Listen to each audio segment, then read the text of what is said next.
কিয়ামতের লক্ষণ, বাংলাদেশ তো কিয়ামতের লক্ষণ হয়ে গেছে, যে এইখানে একটা জাতীয় অনুষ্ঠানে বসে এইখানে প্রধান উপদেষ্টার মতো একজন জ্ঞানী গুণী মানুষ, নোবেল লরিয়েট, উনি হাসতেছে, নর্মালি হাসাহাসি করতেছে। অন্য যারা ছিল দু একজনের মুখ আমি খুব ভার দেখছি, বিশেষ করে আমাদের যে দলের মহাসচিব, তারা যে কেন যান, আল্লাহ এদের কেন, তাদেরকে কি, এদের কি চিন্তায় পাঠাইছে, আমি আজকে বলতেই হবে। তারা যখন যান মহাসচিব সহ তারা, আর গিয়া শিশু বাচ্চাদেরকে যখন ডাকে, এই এনসিপির শিশু বাচ্চারা যখন সমানে সমানে তাদের সঙ্গে বসে থাকে, তখন আমার আত্মহত্যা করতে ইচ্ছা করে। দেশের মানুষ যারা এখন পর্যন্ত শোকাহত এবং গত 3 দিন শোকাবহ অবস্থায় দিনাতিপাত করছেন, তাদেরকে আমার সালাম জানাচ্ছি। আসসালামু আলাইকুম।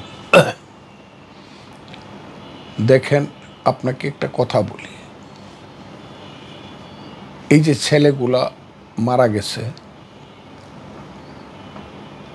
বা হারিয়ে গেছে, আমি এখন পর্যন্ত জানি না এই সংখ্যাটা কত। সুস্পষ্টভাবে সরকারও বলছে না, তারা মৃতের সংখ্যা নিয়ে একটা রাগ ঢাকের মধ্যে রেখেছে। এবং এটা নিয়ে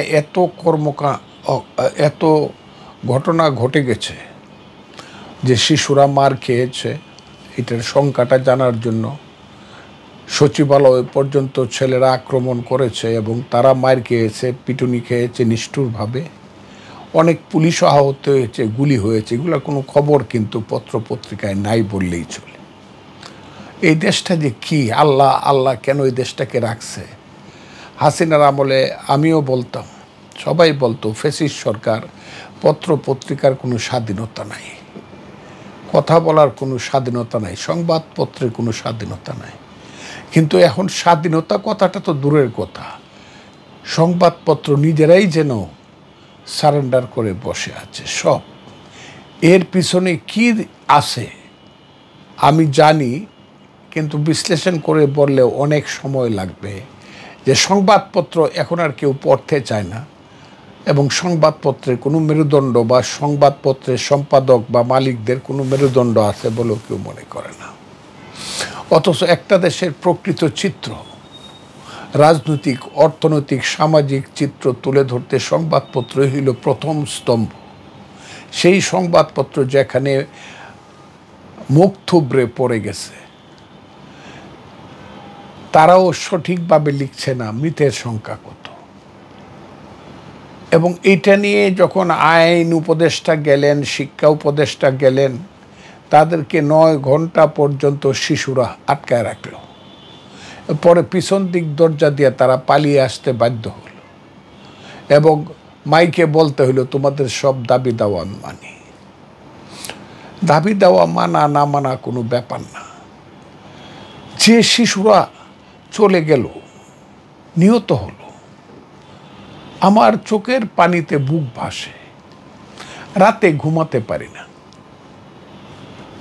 দেখেন, আজকে পত্রিকায় পড়তেছিলাম, ইউটিউবে পড়তেছিলাম, একটা শিশু পুড়িয়ে গেছে, তার বন্ধুকে বলতেছে, বন্ধু তুই মৃত্যুর সময় আসবে জানি, কিন্তু হাসপাতাল কত দূরে, হাসপাতাল কত দূরে।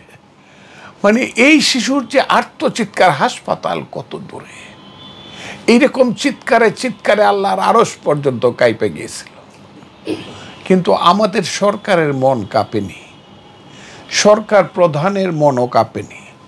জনাব অধ্যাপক মোহাম্মদ ইউনূস সাহেব এত বয়স্ক একজন মানুষ, এত জ্ঞানী গুণী একজন মানুষ, কালকে দেখলাম রাতের বেলায় বিভিন্ন রাজনৈতিক দলের নেতাদের সঙ্গে সভা করার সময় তাদের প্রত্যেকের সামনে জুস আছে, সুন্দর জুস।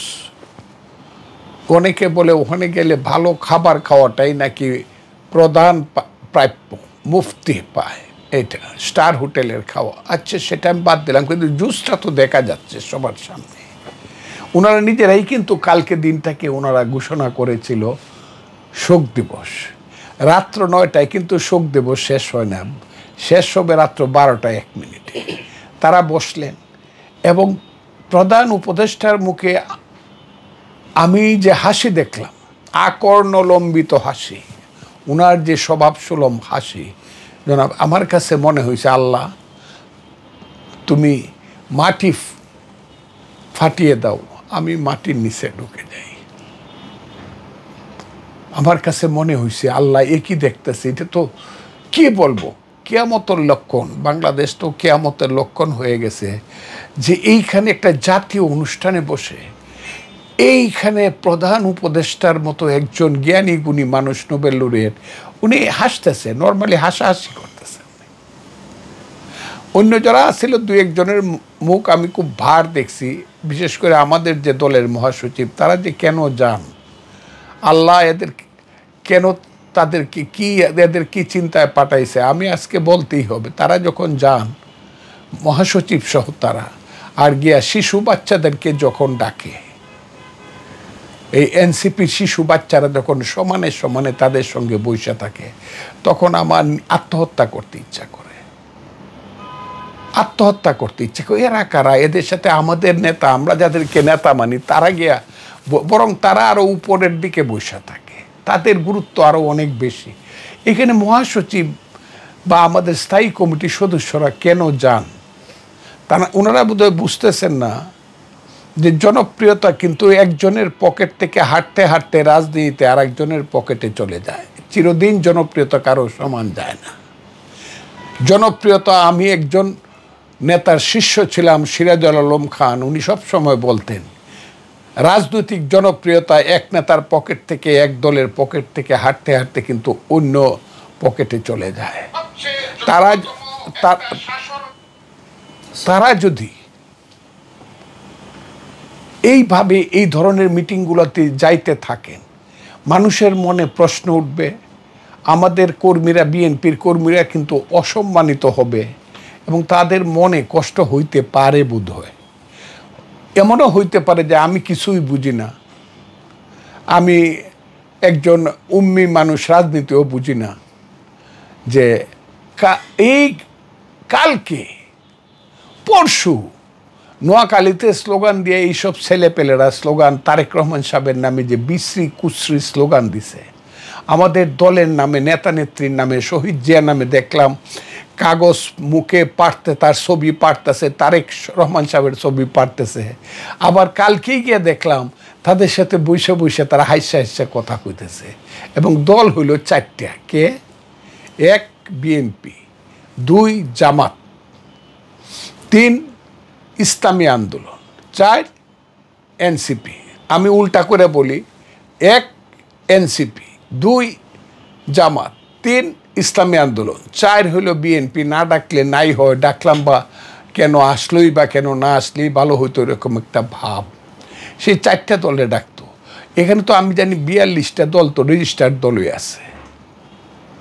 এখন পর্যন্ত তো এনসিপি রেজিস্টার্ড হয় না। এটা কী করিয়ে তারা কম্পেয়ার করলো বা তারা কীভাবে চিন্তা করলো যে এনসিপি একটা বড় দল, যে দল একটা থানা কমিটি করতে গেলে মানুষ পায় না। ময়মনসিংহের মতো একটা ডিভিশনাল হেডকোয়ার্টারে 12 জন মানুষ সামনে বসে আসছিল তাদের জনসভায়। সেই দলটাকে যদি ডাকা হয়, তাহলে কমিউনিস্ট পার্টি যারা 1979 সন থেকে পার্লামেন্টে সিট ছিল, 86 সনে ছিল, 91-এ ছিল, 96-এ ছিল, তাহলে কমিউনিস্ট পার্টি দাওয়াত পাবে না কেন? 2001-এও ছিল। জাসদ, যে জাসদ 1973 সনে পর্যন্ত সিট পাইছে আওয়ামী লীগের আমলে, যখন আওয়ামী লীগের শাসন ছিল 72-তে, তখন জাসদ নির্বাচন করিয়া 9টা সিট, 3টা সিট পাইছে, আর উপনির্বাচন করে রাজশাহী সহ আরও 5টা সিট পাইছে। এই জাসদ 11টা সিট পাইছে, কিন্তু পার্লামেন্ট সিট পাইছে কিন্তু জিয়াউর রহমান সাহেবের 79 ইলেকশনে। এই জাসদ কিন্তু ইলেকশনে 86-তে সিট পাইছে, 91-এ পার্লামেন্টে ছিল সবসময়। সে জাসদের লোকেরা দাওয়াত পাবে না কেন? ও তো রেজিস্টার্ড পার্টি, 42টা রেজিস্টার্ড পার্টি, তারা দাওয়াত পাবে। আমি জাতীয় পার্টির কথা না হয় নাই বা বললাম, তাহলে সমস্ত রেজিস্টার্ড পার্টিকে বাদ দিয়ে এনসিপিকে ডাকতে হবে কোন যোগ্যতায়? না কেন আজকে, কালকে কেন তাদেরকে প্রথম? এখানে আবার ফার্স্ট ক্লাস আর সেকেন্ড ক্লাস করা হবে কেন? এ টিম আর বি টিম করা হবে কেন? এদেরকে তো বি টিম হিসাবে ডাকা হয়, এ টিমের আলাপ তো কালকে হয়ে গেছে।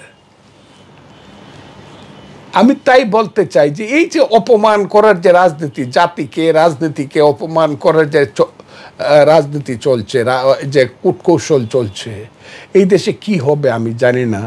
যে দেশে এর চেয়ে বড় কঠিন শোকাবহ দিন, এইরকম 100-র উপরে শিশু মারা গেল,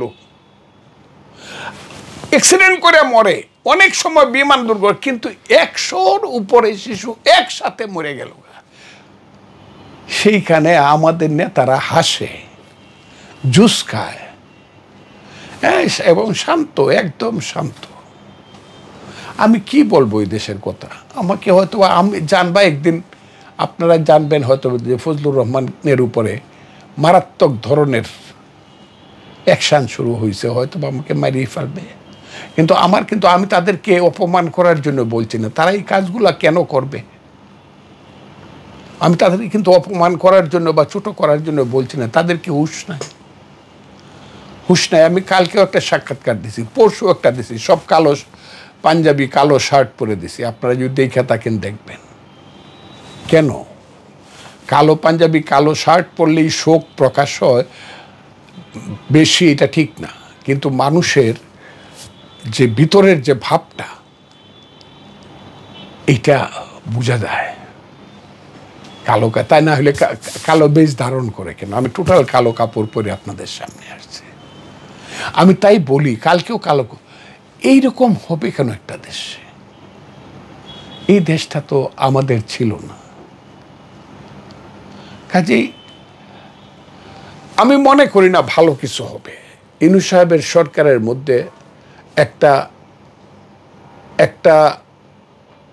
চক্রান্তমূলক মনোভাব, যেটা জাতীয় এবং আন্তর্জাতিক চক্রান্তের সঙ্গে যুক্ত, এবং তাদের সাথে প্ল্যান প্রোগ্রাম করে, দীর্ঘদিনের প্ল্যান প্রোগ্রাম, যেটাকে উনি বলছে মিটিকুলাস,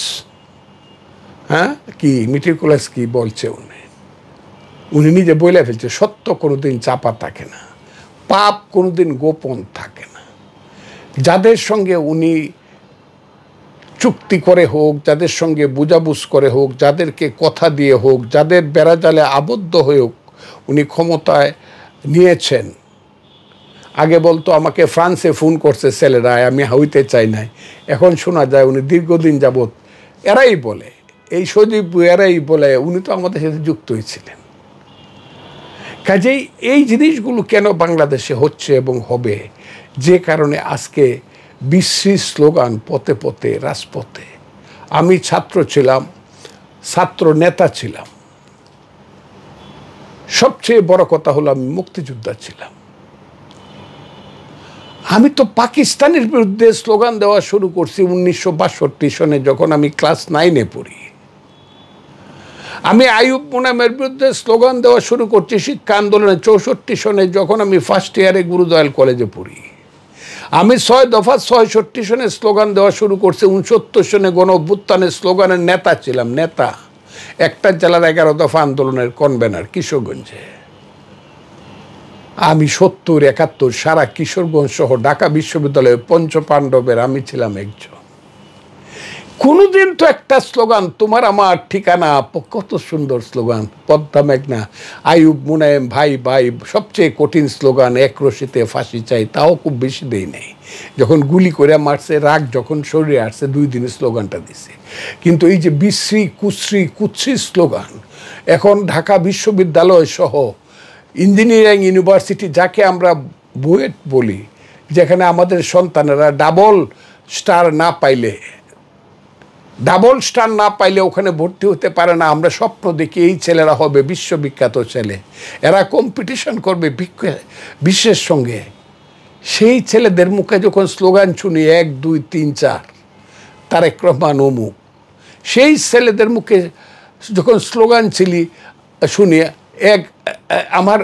আমার ভাইয়ের রক্ত লাল, তারেক রহমান কি এর যখন স্লোগান শুনি গাছের ডালে কাওয়া, তারেক রহমান অমুক, এটা আমার মুখ তো আসে না। আমি কি এইসব ব্রিলিয়েন্ট ছেলেপেলেদের মুখ থেকে যারা আমাদের ভবিষ্যৎ, তাদের মুখ থেকে এইসব স্লোগান আমরা শুনতে চাই। আমরা তো ছাত্র ছিলাম, ছাত্র নেতা ছিলাম, এমন ছাত্র নেতা ছিলাম, এটা কোনো গল্প টল্পের ব্যাপার না। ফজলুর রহমান যেখান থেকে হাইটে গেছে কলেজে, ওখানে প্যানেল পাস করছে, হাইটে গেলে খালি হাইটা। That was the position of Fazlur Rahman in student politics. আমি যখন বক্তৃতা করতে গেছি, হাজার হাজার ক্যাসেট হয়েছে। একটা বক্তৃতায় 40,000 ক্যাসেট বিক্রি হয়েছে। প্রত্যেকটা ক্যাসেটের দাম ছিল 50 টাকা, তখনকার সময়ের 50। ইন দ্য ইয়ার 1995 এই বক্তৃতাটা ছিল টাঙ্গাইলের একটা থানা আছে গোপালপুরের ফলদায়, সেইখানে এটা 40,000 ক্যাসেট বিক্রি হয়েছিল 50 টাকা করে। আমি প্রথম যে বক্তৃতা করছি কিশোরগঞ্জে এমপি হয়েছে 86 সনে, 1 টাকাও আমার খরচ হয় নাই। আমি শুধু বক্তৃতার টাকা দিয়ে আমি পাশ করছি, ক্যাসেটের টাকা দিয়ে। ক্যাসেটের টাকা দিয়ে আমি 3 লাখ 3.5 লাখ টাকা পাইছিলাম ক্যাসেট বক্তৃতার। এত বিক্রি হয় না। আমি 3.5 লাখ 4 লাখ টাকা পাইছি ক্যাসেট বিক্রি করে, আমার খরচও এর বেশি হয় নাই। কিন্তু আমি তো কোনোদিনই যে কাউকে অহংকার করা, অহংবোধ করা, বাজে গালি দেওয়া ইত্যাদি দেওয়া, আমার সবচেয়ে বড় গালি কি জানেন? আমাকে দোষী করে আমি যত গালি, আমার সবচেয়ে বড় গালি হইল রাজাকার আলবদর। এটা রাজনৈতিক বকা। যখন বলে মুক্তিযুদ্ধ যারা করছিল অস্ত্র হাতে নিয়ে, তারা আল্লাহর কাছে মাপ চাও। যখন বলে 47 আর 24 হইল মূল স্বাধীনতা, মূল মুক্তিযুদ্ধ, 71 হইল ভাইয়ে ভাইয়ে গন্ডগোল, দিল্লি চক্রান্ত করে, ইন্ডিয়া চক্রান্ত করে আমাদের ভাইদের মধ্যে বুঝাবুঝি করে আমাদেরকে ভাগ করছে, তখন আর সহ্য হয় নাই। তখন আমি বুঝতে পারছি এই দেশে বিষধর সাপের হাতে ক্ষমতা চলে গেছে, এখন তারা সুবল দিবে। সেই বিষধর সাপদের বিরুদ্ধে আমি বলছি সাবধান, রাজাকার আলবদরের বাচ্চারা এখনও কিন্তু মুক্তিযোদ্ধা হিসাবে আমরা জীবিত। তারা যদি 71কে স্বীকার করত, এখনো যদি বলে 71-এ তাদের ভুল হয়েছিল কাউন্সিল করিয়া, আমি জামাতকে বলবো তাদের মধ্যে ব্রিলিয়েন্ট লোক আছে, মেধাবী ছেলে পেলে আছে, ইসলামিক ছাত্র শিবিরের মতো একটা দল, ছাত্র সংগঠন আছে, আসো না পলিটিক্স করি। তুমি ইসলাম করতে চাও? আজকে যেমন দেখলাম ওই যে আমাদের এই যে ইসলামী জামাতে ইসলামীর আমির সাহেব বললেন যে আমাদের একমাত্র আল্লাহর আইন চাই, কোরআনের শাসন চাই, কোরআনিক দল হইল জামাত ইসলাম। দেখলাম এইরকম ভাবে দাঁড়ানো। ইয়েস, আপনি কোরআনিক শাসন চান, আমার কোনো আপত্তি নাই। কোরআন আপনার সংবিধান, তাতেও আমার কোনো আপত্তি নাই। কিন্তু আপনাকে ভোট করে আসতে হবে। চক্রান্ত করিয়া, জোর করিয়া, টাকা পয়সা লুণ্ঠন করিয়া আপনি বলছেন আপনি চাঁদাবাজ থামায় দিবেন। এখন আগে করছেন ফ্যাসিস্টের বিরুদ্ধে সংগ্রাম, এখন আপনি করতেছেন দুর্নীতিবাজার চাঁদাবাজের বিরুদ্ধে সংগ্রাম করবেন। আপনি আগে নিজেরে ঠিক করেন, নিজেরে ঠিক করেন। আমি বলবো সিলেটে কত চাঁদাবাজি করে শিবির, বলবো জামাত কত চাঁদাবাজি করে, বলবো কিন্তু একদিন সব। কারা এই সিলেটের হোটেলগুলোর মালিক, কারা বড় বড় হাউজিংয়ের মালিক সিলেটে, কারা হাউজিংয়ের টাকায় পয়সায় সিলেটের মানুষকে আবৃত করে রাখছে, পরিবৃত করে রাখছে, এগুলো কিন্তু একদিন বলে দিব, মানুষ কিন্তু জানতে পারবে। আমি অন্য জায়গার কথা বললাম না, আমির সাহেবের বাড়ি, ওনাকে আমি দুর্নীতিবাজ বলতেছি না, কিন্তু সিলেটের জামাত, আরে বাপরে, গেলে পরে শোনা যায় সিলেটের সমস্ত বড় হোটেলের মালিককে জামাত, বড় হসপিটালের মালিককে জামাত, বড় হাউজিংয়ের মালিককে জামাত। সেইখানে কি হইতেছে জানি কিন্তু আমরা। আপনারা বলেন দুর্নীতি ছাড়াইবেন, বিএনপি দুর্নীতির পাস। বিএনপি তো হইল ওই যে আমি বলি, একটা ছেলে 2 বছর জেল খাটিয়া বাড়িতে গিয়া দেখছে স্ত্রীর পরনে সিরা কাপড়, সন্তানের গায়ে শার্ট নাই, মা অসুস্থ, ভাত খাওয়ার ওষুধের টাকা নাই, সে হয়তো বা 10,000 টাকা, আমি হয়তো বা বলি সবসময়, হয়তো বা সে 10,000 টাকা নিতে পারে। অনেক বড় দল বিএনপি, বিপ্লুত গরিব মানুষ, সাধারণ মানুষের ছেলে নিছে, কিন্তু আপনার তো ব্যাংক নিয়ে গেছেন গা, আপনার তো হসপিটাল নিয়ে গেছেন গা, আপনার তো ইন্স্যুরেন্স কোম্পানি নিয়ে গেছেন গা, আপনারা তো সমস্ত বিশ্ববিদ্যালয়ের সমস্ত প্রশাসন নিয়ে গেছেন গা, আপনারা তো সচিবালয় দখল করিয়া বসে আছেন। আপনাদের কথার বাইরে তো সচিবালয়ে কোনো তদবির হয় না এবং বদলি হয় না। আর সেই বদলিতে নিচে 1 কোটি, উপরে 5 কোটি টাকার তদবির আপনাদের ছেলেরা করে। এই টাকা কোথায় যায়? আমাদের 500 ছেলে মিললেও 1 কোটি টাকার দুর্নীতি করে না বিএনপির, আর আপনার একটা ছেলে 5 কোটি টাকার দুর্নীতি করে। আপনি বলেন হ্যাঁ সুইরে জাজরি বলে সুইরে তোর গায়ে কত সেদা না, আপনি তো হাজারো সেদা। আপনি ওই দিন দেখলাম উনি অসুস্থ হয়ে গেল, কথাটা আমি বলি না, আপনি হাইকোর্টে যান, কালকে আমার সাথে যাবেন, দেখবেন সমস্ত উকিলরা যাদের মধ্যে রাজনৈতিক চিন্তা আছে বলছে উনি জানো, আমারা বলতেছে জানেন লিডার স্যার উনি কেন 2 বার সেন্সলেস হয়েছে জানেন? আমি কই না, ওটা আমার মাথায় ওরা দিছে। আমি বললাম কেন হয়েছে? বলছে ওই যে আমির সাহেব, জামাতের আমির সাহেব বক্তৃতা ওঠার পরেই এই যে লাখ লাখ লোকের মিটিং দেখছে, মিটিং দেখে ওনার হঠাৎ করে মনে হয়েছে আরে এইরকম মিটিং তো এখন থেকে 54 বছর আগে 7ই মার্চে একটা হয়েছিল এখানে। এইটা তার চোখের মাঝে বাইসে উঠছে। আরে বাবা 7ই মার্চের মিটিং, এবারের সংগ্রাম আমাদের মুক্তির সংগ্রাম, এবারের সংগ্রাম স্বাধীনতার সংগ্রাম, সেই কণ্ঠটা যখন তার কানে ঢুকে গেছে, মনে ধাক্কা দিছে, উনি সেন্সলেস হয়ে গেল। 7ই মার্চের বক্তৃতা তার মনে হয়েছে আরে বাবারে ওখান তো আমরা পরাজিত হয়েছিলাম। আচ্ছা, তারপরে ওনাকে পানি টালি ঢাললো, ডাইলে আবার ভালো করে আবার তোলার পরে আবার তার মনে হয়ে গেল আরে 16ই ডিসেম্বরে তো এখানে আমাদের বন্ধুরা, আমাদের পূর্বপুরুষেরা সারেন্ডার করছিল, যাদের পক্ষে আমরা ছিলাম, সেই পাকিস্তানের আবদুল্লাহ খান, মেজর জেনারেল আবদুল্লাহ খান নিয়াজি, রাউফ ফরমান আলী, মিঠা খান, খাদেম হুসেন রাজারা, এই 93,000 সৈন্য আত্মসমর্পণ করছিল, এর মধ্যে আমাদের আলবদর রাজাকাররাও ছিল। এইটা মনে হয়ে গেছে আর আবার কি দিনটা ফিরে আসতে পারে কিনা, পট করে উনি দ্বিতীয়বার আবার সেন্সলেস হয়েছে। এটা আমি বলতেছি না, সবাই এটা বলে যে সোহরাওয়ার্দী উদ্যানটা তো ওনাদের না, সোহরাওয়ার্দী উদ্যানটা তো দেশের মুক্তিযোদ্ধাদের, এই দেশের মুক্তিযুদ্ধের পক্ষের মানুষের। ওনারা এটা দখল করতে গিয়া যখন ওনাদের মনে ওই ধাক্কাটা খায় তখন সেন্সলেস হয়ে যায়, এবং তাদেরকে সেন্সলেস হইতে হবে। সোহরাওয়ার্দী উদ্যান কিন্তু আবার মুক্তিযুদ্ধের পক্ষের মানুষের হবে। আমি কথাটা খুব ক্লিয়ার বলে দিলাম, সোহরাওয়ার্দী উদ্যান কিন্তু মুক্তিযুদ্ধের মানুষের পক্ষে হবে। ওনারা গিয়া যাতে সোহরাওয়ার্দী উদ্যানটাকে কলঙ্কিত না করে, তাইলে অতীতের ইতিহাস কিন্তু বের হয়ে আসবে।